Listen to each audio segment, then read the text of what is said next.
My name's Andrew Allum. I'm a partner at L.E.K. and I lead our transport and logistics practice in Europe. The pandemic has left us with very high debts and very high taxes due to the government's response. I think this is likely to constrain business investment going forward. And it's also led to a change in people's attitudes away from enterprise and towards bureaucracy, which again is likely to constrain business opportunity and business investment. But as far back as January 2020, our logistics clients were telling us about problems in China, empty vessels coming across the ocean, and we could see just how big a problem was coming and how important it was going to be to the whole of society. Changes as profound as these always lead to opportunities as well, and we see at the moment the jobs market is very strong. There's opportunity for workers and also a stronger incentive for businesses to invest in automation, to take out some of the drudgery in jobs and to move to more value-added jobs. I think the UK and other advanced economies have come out of the pandemic better than many expected, and this flavour of opportunity is what we see our clients trying to capitalise on. So as businesses face the disruption that's coming following the pandemic and the waves of changes in society, I think it's important to step back and think about the big decisions and think about what we've really learnt from the pandemic and what of the changes that we've seen will be sustained and how many things will go back to how they were before. And I think picking apart those two factors and working it through very carefully is crucial in looking ahead. Our passenger transport clients faced enormous changes as people stopped travelling as the virus spread, and then there were lockdowns and they were told not to travel.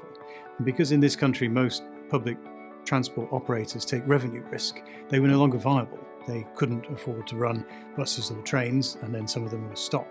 These changes were sudden and drastic, and they had to think how they could continue to be viable businesses, how to take care of their staff, how to plan for reopening, what capacity to organise, how to keep their business and their assets and their staff together in a viable way for the future.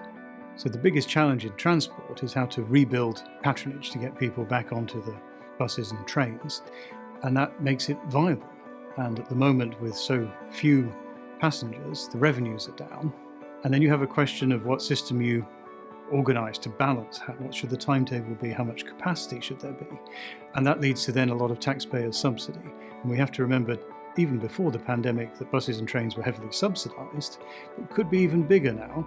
And there's an important question where rail users, passengers on the train, are typically wealthier than the average, and they're getting this subsidy. And I think policymakers and businesses need to think very carefully about this balance going forward. So in both transport and logistics, we've been helping our clients navigate this through focusing on the evidence, what's really going on in the market, in consumer habits and the competitive environment around them, and helping bring that to bear when they need to make really crucial decisions.